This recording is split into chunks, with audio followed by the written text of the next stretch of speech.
你是范闲啊？你终于来了。我谁呀？你是我爹啊。我不是你爹。你就是我爹，他给你准备的。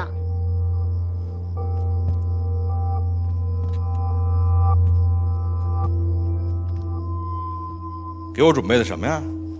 竹叶茶。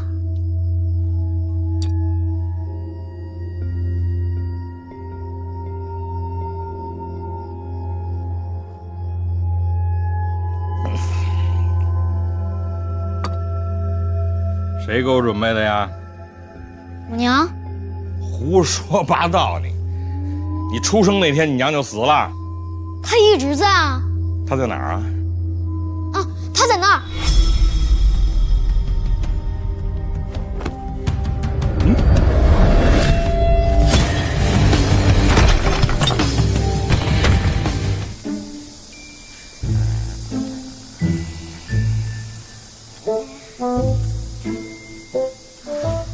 想想是什么毒，什么时候下的，怎么中的毒？你在我捡筷子的时候下了毒啊，味道发涩，所以混在野菜里。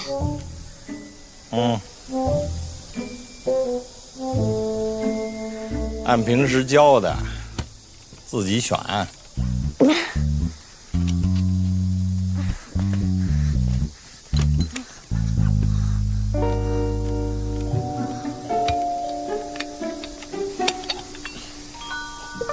不对。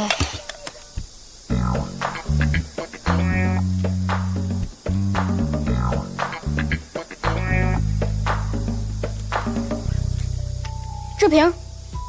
选好了就吃，对不对？吃了就知道了。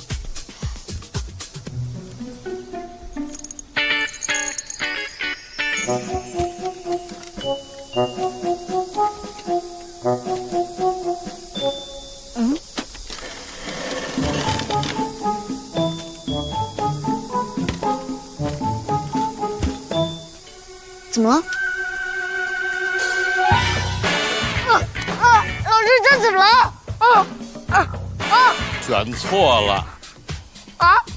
那其他瓶子的味儿都不对啊。我跟你说让你选一瓶，并没有说那里边有解药啊。老师，你老师太过分了！你砸我头的时候怎么不说过分呢？你要是不服，你可以对我下毒。你要是把我毒翻了，你还就出事了。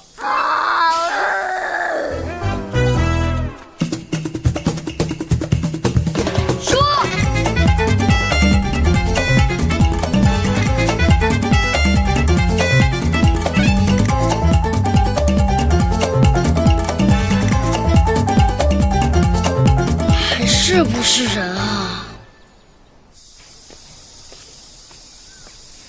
老师，坐。茶里新调的毒，您试试。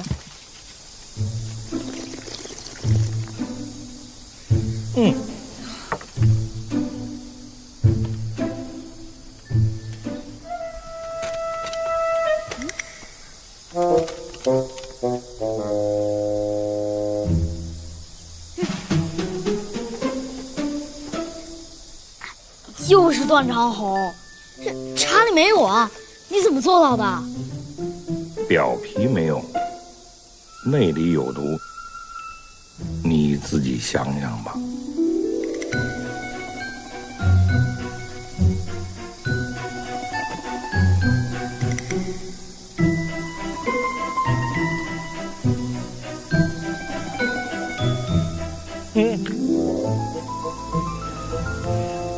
中招了。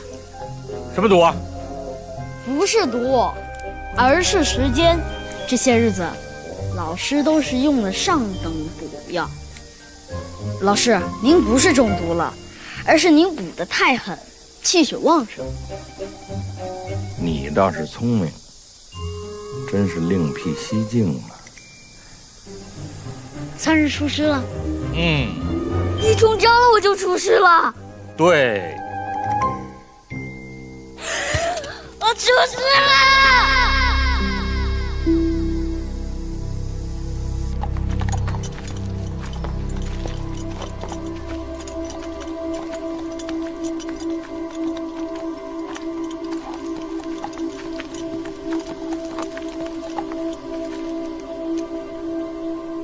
喜总会散，人总要分。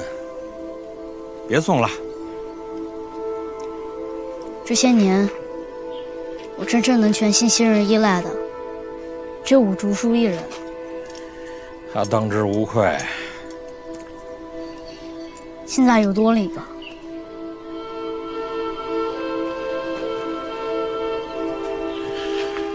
别忘了，儋州还有一个这么不听话的学生。给。监察院提司的腰牌，院长让我交给你的。你们这院长是不是认识我？他跟你母亲是旧识。我有东西给你。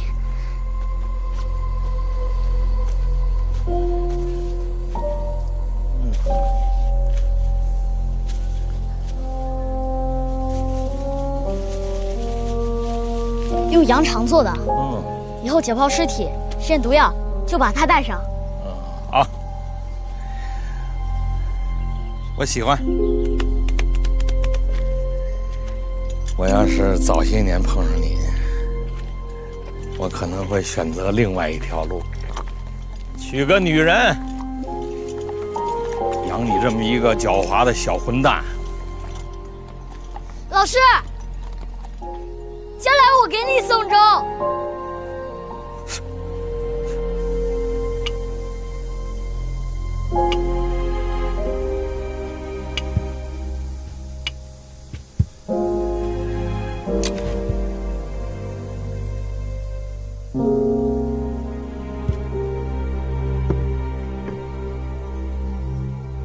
他走了，反而是好事。他留在儋州，就会把京都人的目光招引过来。我会有危险。如果红甲骑士出现在儋州的街头，真正的危险也就来了。什么红甲骑士？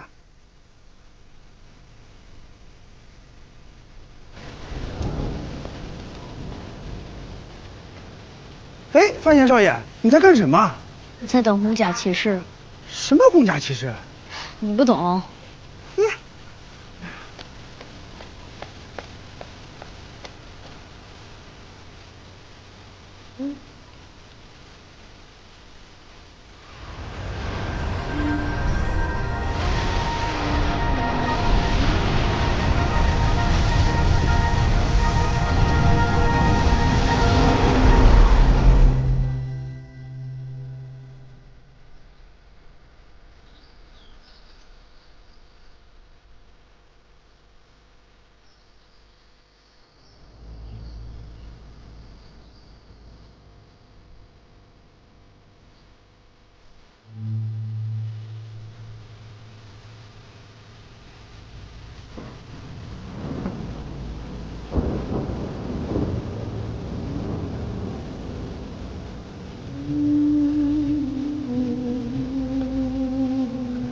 呀，范闲少爷，还在等红甲骑士啊？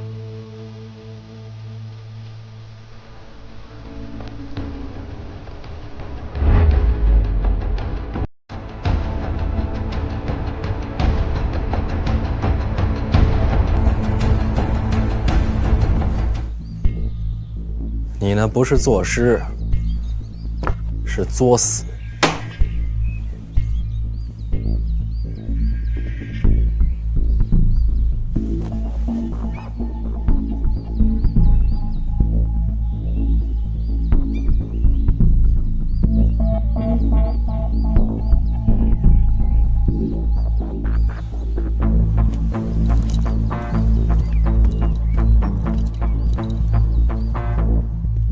风急天高猿啸哀，渚清沙白鸟飞回。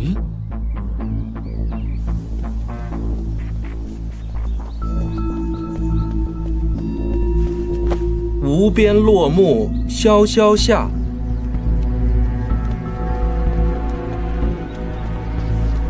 不尽长江滚滚来。好诗。万里悲秋常作客，百年多病独登台。艰难苦恨繁霜鬓，潦倒新停浊酒冰。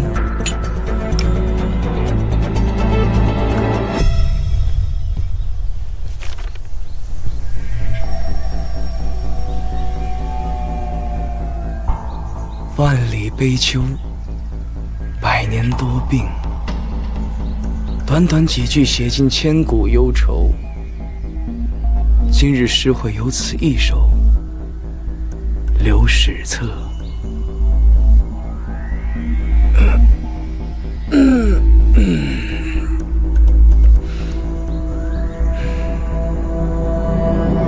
我写完了，二位随便写，多少首都行，只要能比这个写得好，就算你们赢。杜甫，杜大家的诗，这首《登高》人称古今七言律第一，你们一辈子别想写诗了。茅厕在哪儿？后院。哪边？这儿。照顾好我妹妹啊！啊。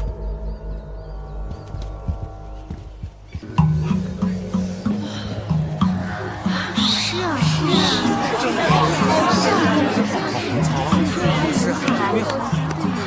师生老人家，对不住啊，对不住啊，他们实在太嚣张了，借您的诗教训一下他们。范公子，范公子的确是文采出众，只是文人需要养心。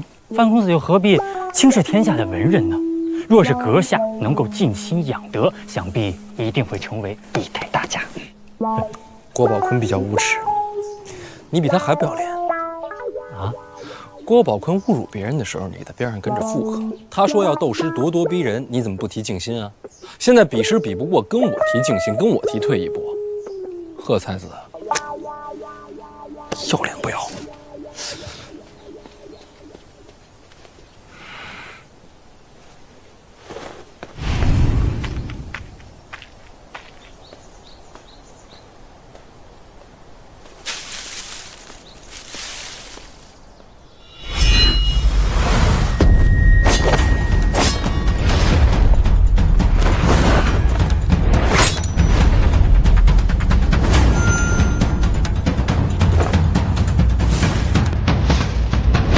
让他进来。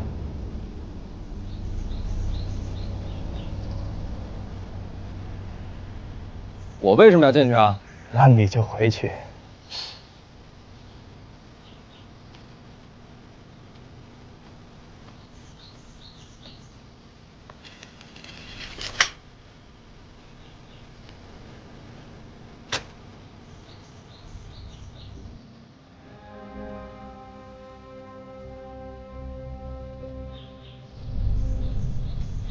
范闲，你这儿住？太子视你为仇仇，我自然要记住你的名字。你谁啊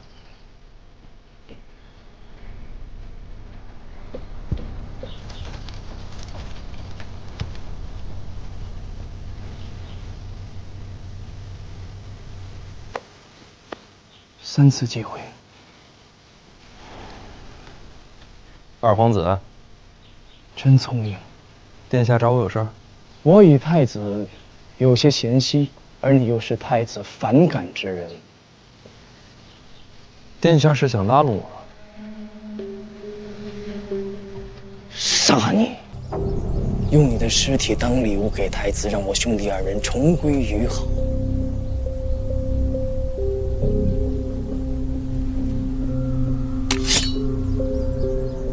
那殿下不如也猜猜，是他的剑快，还是我的手先抓住你？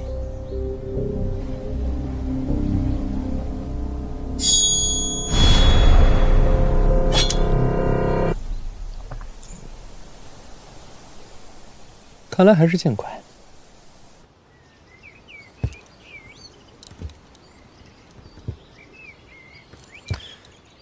你们谁还有诗啊？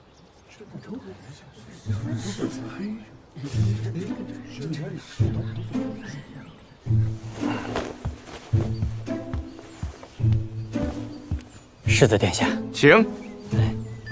哎，范公子这首七言，确实有独到之处，只不过这字稍有逊色，对不对？确实如此，这字写的也太不堪入目了，不堪入目。只说笔诗，可没说笔字。我家哥哥说了，你们只管写，反正他就这么一首。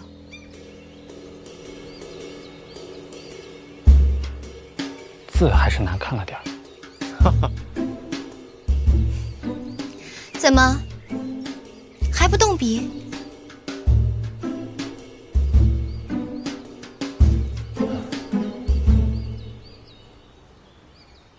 你若输了，就一辈子不写诗。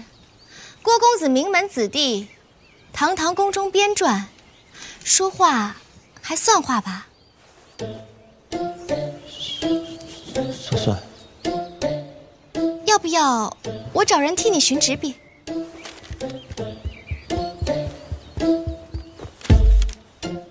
少爷，给您准备的上好的狼毫笔。少爷，你给我滚到一边去！真不懂事儿少爷啊！滚到一边去！少爷，就你能耐多，就你能耐，你怎么那么厉害？少爷，赶紧给我滚！烦死你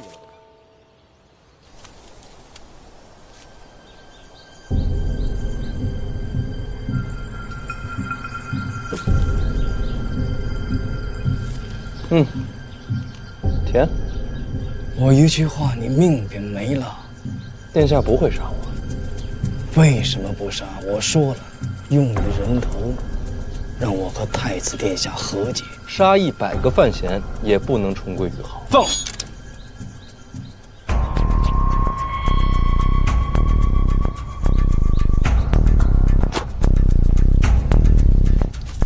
还有吗？殿下要真是想杀我，不会在这儿，也不会用这种手段，太没智慧。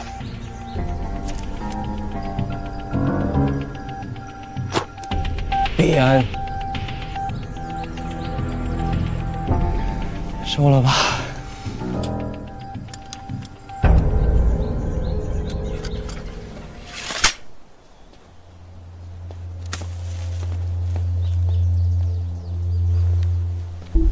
诗写得极好，一出我便想见见你。我可不想见你。我要是知道殿下在这儿，我一定不往这儿走。为什么？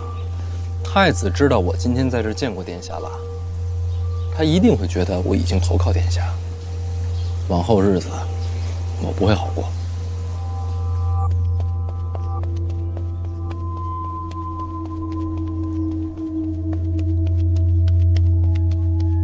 陛下，陛下，陛下，陛下！陛下，范公子写了一首绝无仅有的好诗。念念。是。风急天高猿啸哀，渚清沙白鸟飞回。无边落木萧萧下，不尽长江滚滚来。万里悲秋常作客，百年多病独登台。艰难苦恨繁霜鬓，潦倒新停浊酒杯。这诗就是木气重了点儿。范公子写罢这首诗，就去了后院见了二殿下。二殿下身边有剑客守护，不能靠近，他们说什么却无法听见。太子呢？在广进宫探望长公主殿下。他倒会献殷勤，把这首诗送给他。是。陛下，您还有什么吩咐吗？让他好好念念这首诗，顺便再把靖王府的事儿说给他听听。是。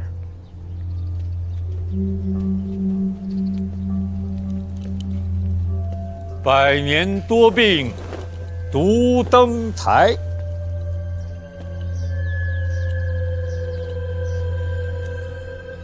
艰难苦恨繁霜鬓，潦倒新停浊酒杯。郭宝坤输惨了，这是陛下送来的，说是范闲做的，他让你多读读。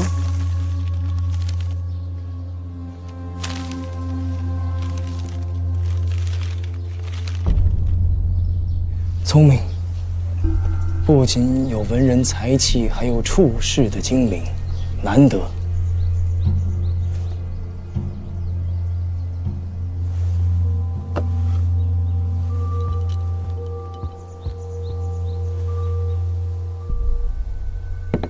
多谢殿下。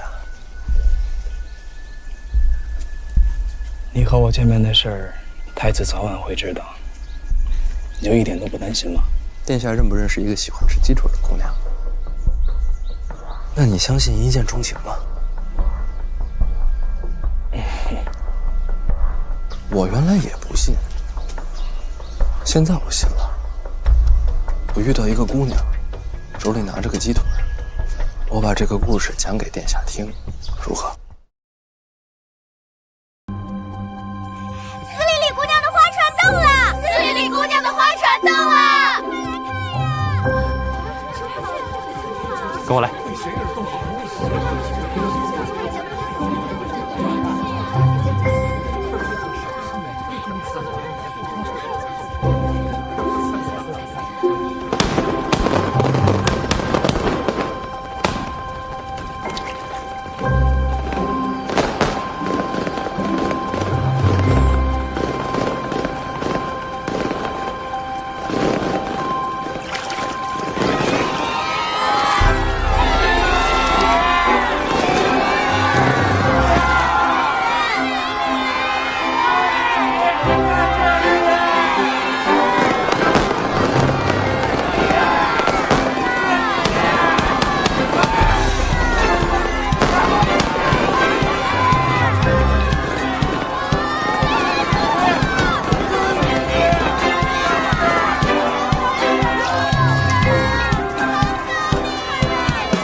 画舫破水而来，夜采动城。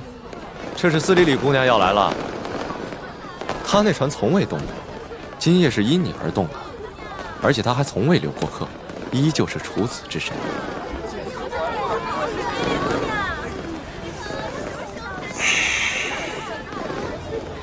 范兄，这是紧张了？我总得适应一下。这辈子没来过青楼，上辈子都没来过。哎呀，这跟电视里演的不太一样啊。什么啊？没什么。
走吧。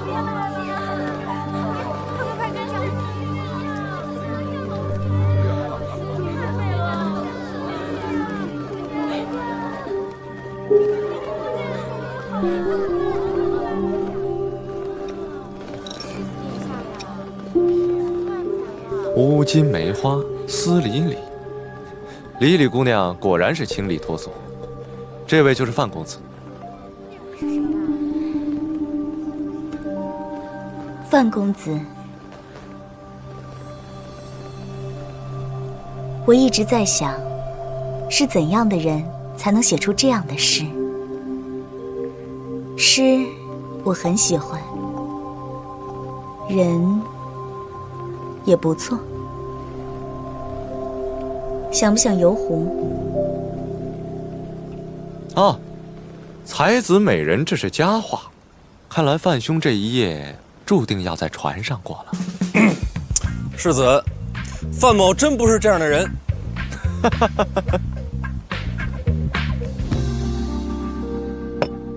来，我敬李姑娘一杯。今日李李便是范公子的人了，还请公子怜惜。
他给我下药，却没动我。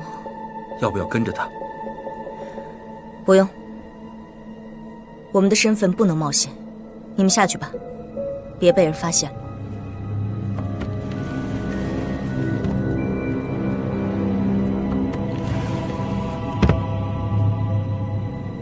范闲，你到底要做什么？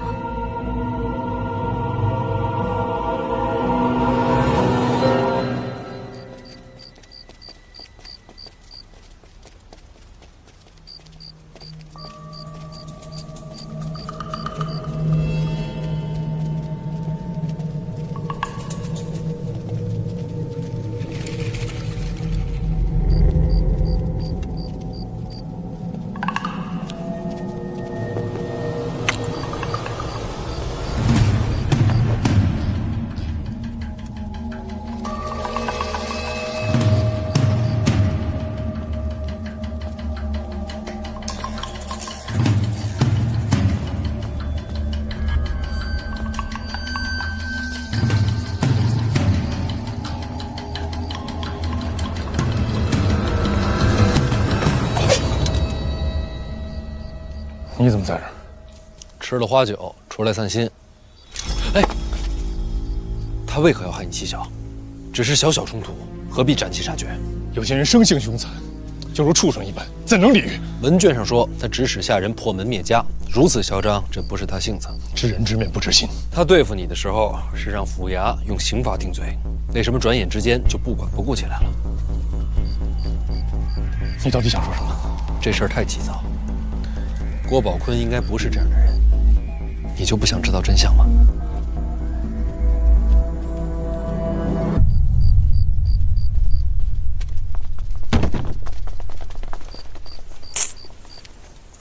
这么快就到了？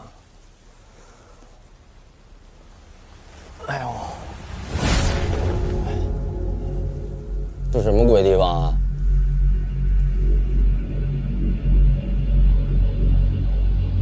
喂，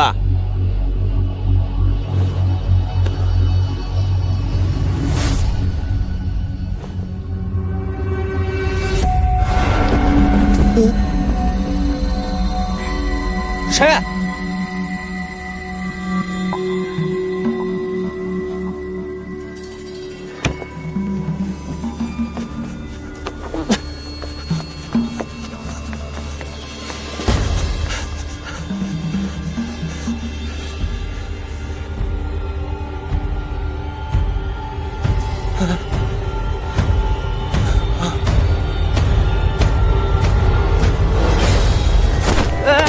我什么人啊？你知道我是谁吗？咱俩这么熟，我哪能不知道啊？你是范闲？正是。你要做什么？问你点事儿。你好大的胆子！你竟敢当奸行凶，姓范的小杂种！你有本事你打死我！好，我就听你的。我不会放过你的！哎呀，我要告你的御庄！哎呀！你知道今天白日里为什么要做那首诗吗？万里悲秋常作客，百年多病独登台。我告诉你，我就是要打得你飞，我打得你多病，我打得你郭爽在这个京都登台。别打了，别打了，别打了，别打了！不是，求求你别打了！你到底要问什么？你为什么要杀滕子京的妻小？谁？你跟我装傻是吧？我真的不知道。等，我想起来了。想起什么了？那个滕子京，我记得，他妻小跟我有何关系啊？杀人家全家，你这会儿说没关系？真的没有啊！当真好，不说是吧？那我就打死你！你就是打死我，我也不能背这种罪名啊！当真没有杀他妻小。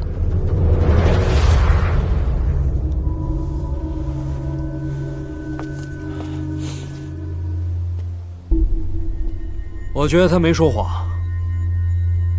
监察院的文卷又怎会有假？监察院的文卷上，你不也是个死人？你觉得文卷有可能是假的？不清楚，得查。你要杀他，也得在弄清楚真相之后。若到时候真的是他，我绝不拦你。怎么查？你知道王启年的住处吗？一会儿见到王启年，还是我来问。这份文卷如果真的有问题，他总该知道些什么。王启年轻工部俗并不好抓，趁其不备的时候，总该可以。可以什么？王启年。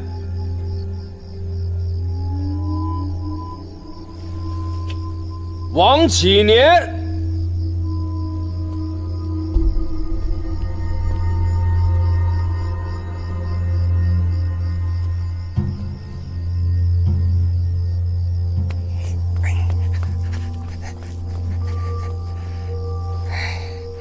大人果然好耳力，我确实是跟了一路了。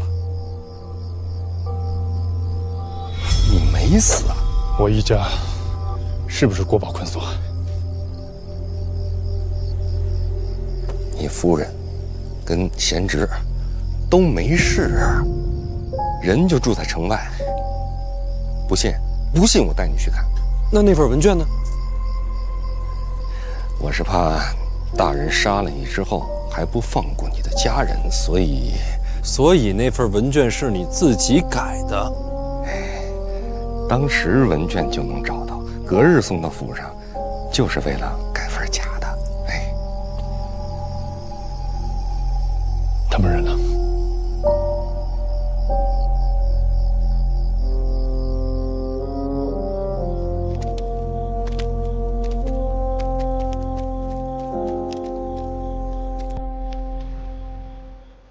就住这儿。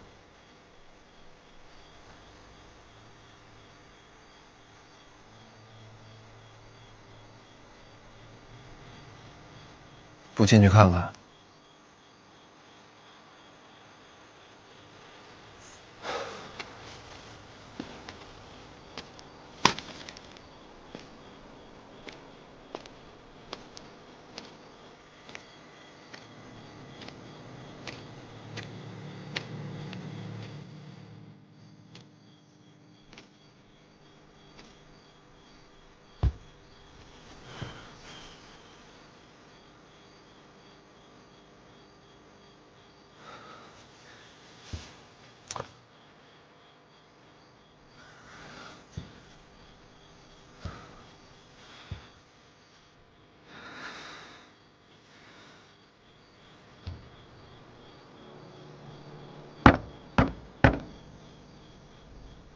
谁呀？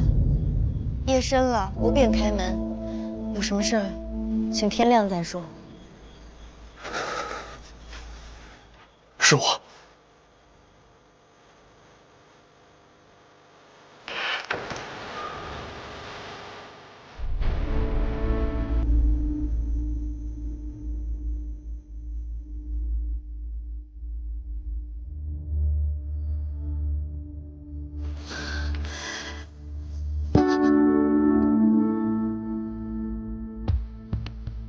他们都说的死。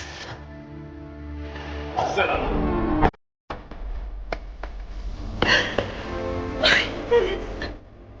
我以为你死了，我以为你死了，我太疼了，我太疼了。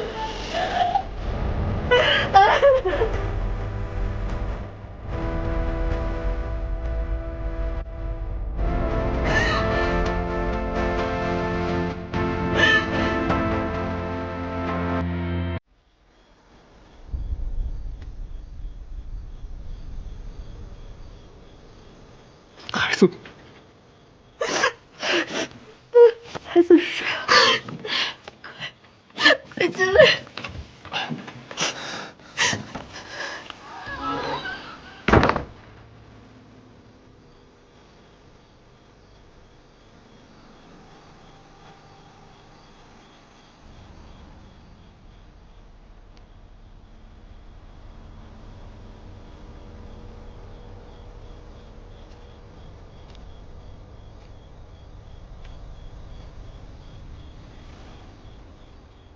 孩子都这么大了，你终于回来了。回来了，回来了，没事了。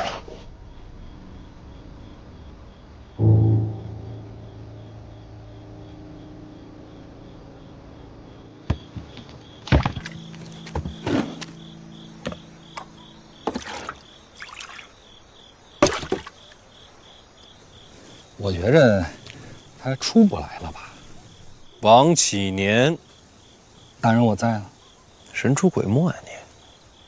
大半夜的说出现就出现。我这不是想看看大人接下来的动静吗？说来惭愧，妈，王某小肚鸡肠，误会大人了，真是该死该死！你跟滕子京关系不错，说来倒也不熟。那你为什么保他家人？滕子京入监察院，他的由来我是知道的。王某只是觉得他的所作所为有些让人钦佩。后来传来滕子京的死讯，我就琢磨着照顾照顾他们孤儿寡母的。那他们母子又如何搬到这院子的？我这不是怕有人再来找麻烦，所以就自作主张。如果我真是来杀他们的，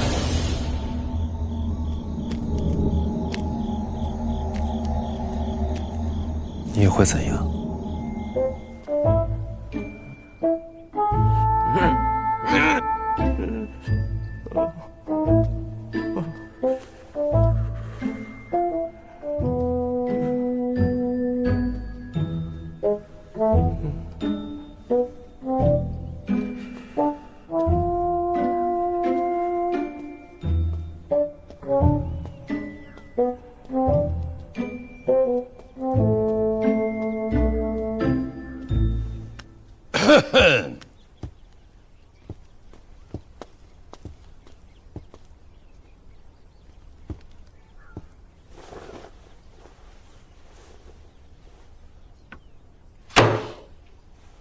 堂下何人？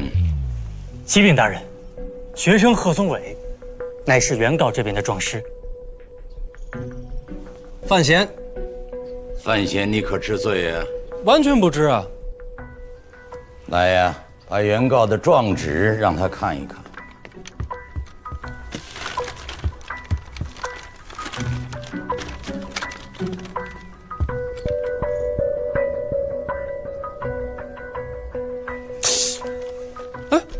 这上面怎么说我打了郭宝坤郭公子？你可有质疑啊？那敢问郭公子人在何处啊？范公子，请往这儿看。哎呦，刚才我就纳闷儿，此乃何物啊？莫非他是个人？大人，郭公子被他殴打成重伤，成了这副模样，他居然还在冷嘲热讽。我说他是个人，就算冷嘲热讽，莫非他不是个人？如此凶徒，恳请大人用重刑。等会儿，这状子上面说，事发当时家丁都被迷药迷晕，郭宝坤也是被人套住头打的。既然没人看见行凶者，怎么肯定是我呀？自然是听到了你的声音。我说什么了？你自认身份。我干嘛自认身份？个人行凶常有嚣张之举。那我既然要自认身份，我干嘛拿东西罩住他的头啊？如此行事岂不是自相矛盾吗？是因为你早就想好了这个理由来狡辩。我猜你接下来还会说，是有人冒充你行凶。回大人，原告状师说了，此案是冒充行凶，可以定案了。你看，郭公子也赞同此理。他既然没有看到行凶者的脸，大人，行凶者在行凶时还念了首诗。哦，万里悲秋常作客，百年多病独登台。好诗啊！大人可知，昨日靖王世子在府中办了诗会，范闲写了首七言，这便是其中的诗句。打人之时，凶徒再次涌现，由此可见，范闲便是行凶之人。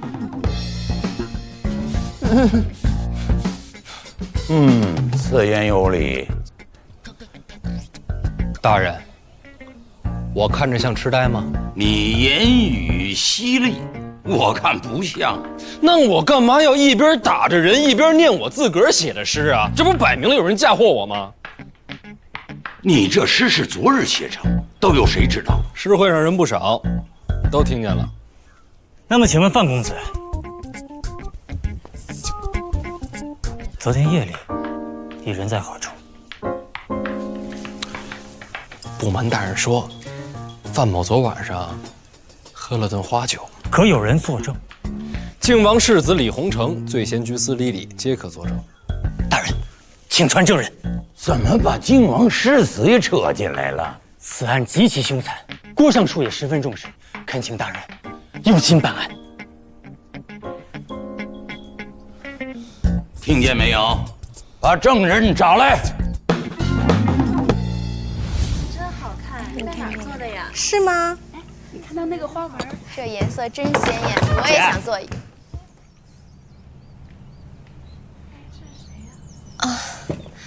你们稍等我一下。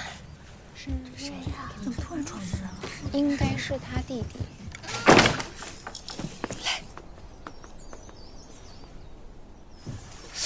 姐，范闲已经上公堂了，你这还不知道呢吗？已经知道了。你知道你怎么不着急呀？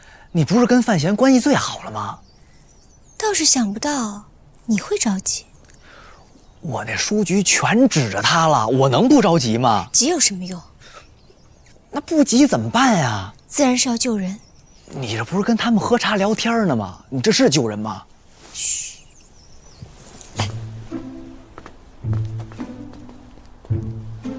这里面都是各府官员内眷，都痴迷那本红楼。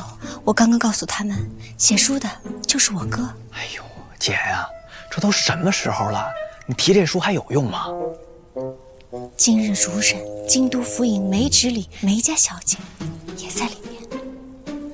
他适才已经答应我，回去就与他爹求情。一日两日或许不见效，若是时时刻刻呢？若是大哭大闹呢？若是以命相逼呢？你说梅直里会不会动摇？可是姐，你怎么就这么笃定他会这么做呀？他这边我来劝，你有你的事情要做，我只担心堂审今日就会出结果，那就什么都来不及了。对呀，那怎么办呀？咱你现在就到京都府外守着，一旦结果对我们不利，就立刻冲进去救人。好。姐，我一个人，结果不利，我冲进去。你放心，我早有准备。哎，若若，你这是要去哪儿？你们稍等我一下，我马上就回来。姐，这什么法宝啊？赤手空拳，确实有些为难你。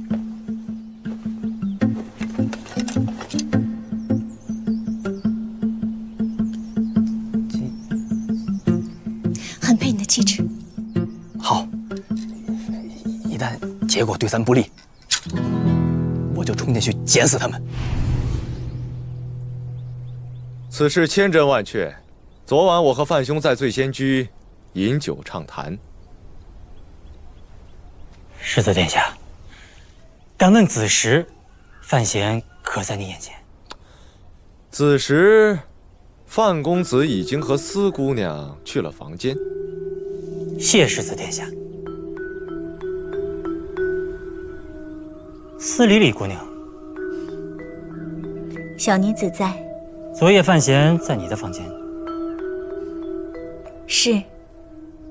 子时左右，他可曾离开？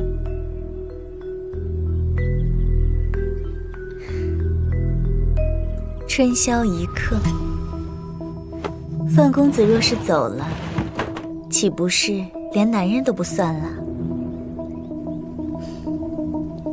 四姑娘，大堂之上不可说谎。范公子昨夜确实和奴家在房内，不敢隐瞒。既有人证，看来范闲袭击郭公子之案另有隐情啊！既有人证，范公子也算是洗脱了嫌疑，这个案子到此了。大人，何事？太子殿下驾到！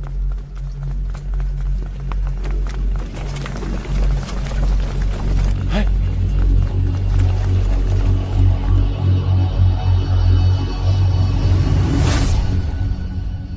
郭公子，范闲完了。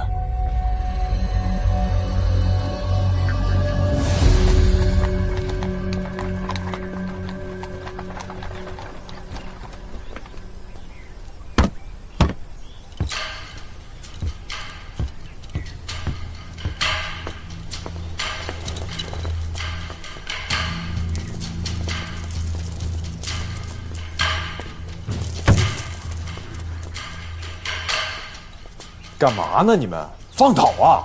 你在前面，你在后边，快立起来！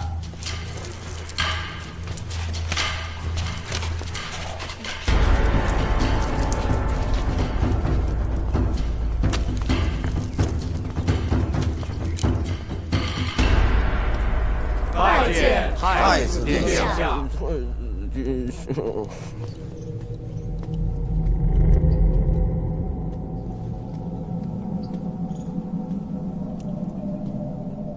都是自家亲戚，起来吧。谢太子。哎呦，梅大人，快快请起。哎呀，谢太子殿下，您怎么来了？我来看你审案呀。不敢呐，这太子殿下，请上座。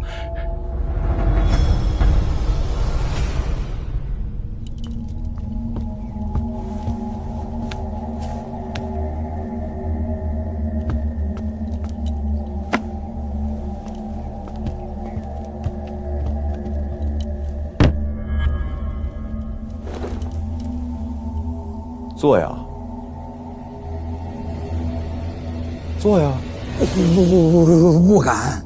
梅之礼在，你才是京都府尹，别乱了身份。是。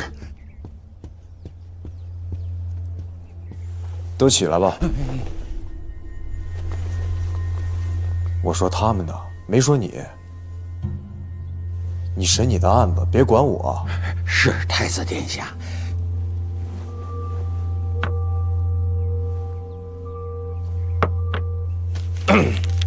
太子殿下，案子审完了。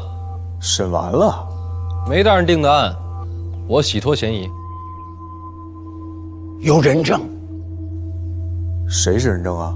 世子殿下和司礼里姑娘。洪承是我皇家子弟，他说的话我自然是信的。至于这位女子，她的身份是……回太子殿下，她是醉仙居的清官。梅之礼，臣在。宫中编撰被打，丢的是谁的颜面？丢的是皇家的颜面。是，这些身份低贱的，仅凭一句话就能辨其真假吗？要我说呀，这事儿还是得严查。你觉得呢？太子殿下说的极是。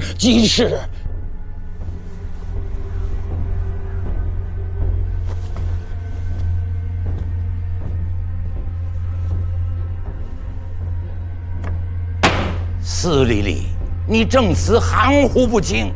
来呀！在。用刑。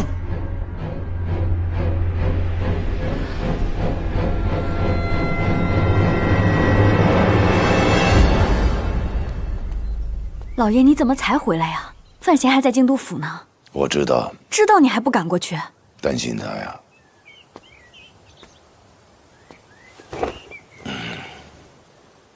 他若被定了罪，打的是范家的脸。京都府尹大堂，我一户部侍郎感觉算是怎么回事啊？那你就不管了？不是不管，现在是情况不明，先等一等。只怕堪忧。刚得到的消息，太子已经到京都府了。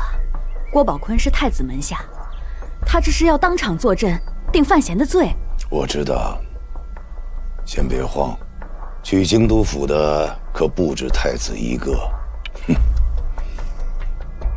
还有谁能跟太子分庭抗礼？难道是范闲牵连着内库之权？从他进京那一刻起，他就已经站在风口浪尖，是吉是凶，便要看他自己手段。若结局不利呢？若真到这最后一步，总要保他性命无忧。怎么保？你不过是一个户部侍郎，还是说你另有手段？其实我一直想不明白，为什么要选择范闲接手内库？这背后隐藏了什么秘密啊？有些事儿知道的越少越好。等结果吧。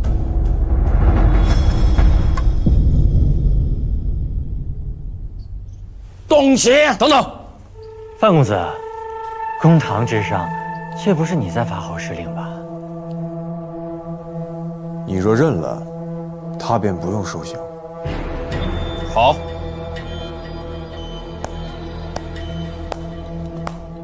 好一个屈打成招！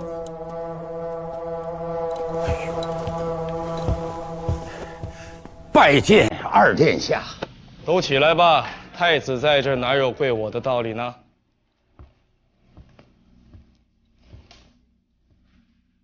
拜见太子殿下。二哥，跟你说了多少次了，兄弟之间不必如此。你是储君，礼不可废。你来做什么呀？见识太子之威。太子这么一做，京都府尹都都得听令行事，真是让我钦佩。呵呵，梅大人审案，我是旁观。是吗？哎，是。那刚才案情已成定局，怎么忽然又醒起心来了？这，大胆讲啊！回二殿下，是我私自动情，与太子殿下无关。梅大人自便，我也是旁观。哦，那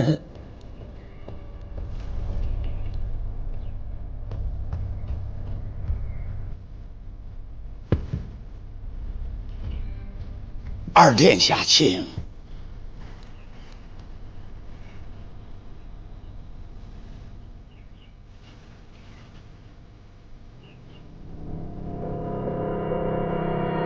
用刑，这刑不用上了啊？怎么，范公子有话要说？公子怜惜我，离离蒲柳之身，无以为报。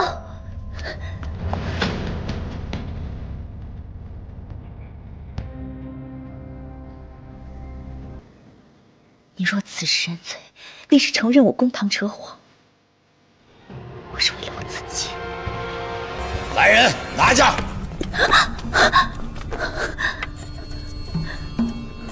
动刑！再问你一遍，司礼礼，昨晚范闲是否离船？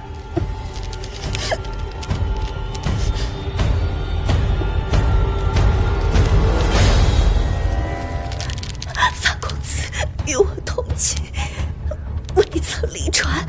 你还不说实话，大刑伺候！梅大人，这姑娘只是人证又并非人贩子了，问个话还要3番5次的动刑呢。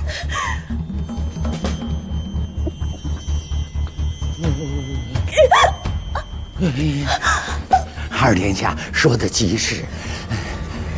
好了，再搞下去，就真成屈打成招了。这么看来，郭宝坤确实是误会范闲了。二哥急什么呀？这事儿还没说清楚呢。把人叫上来吧。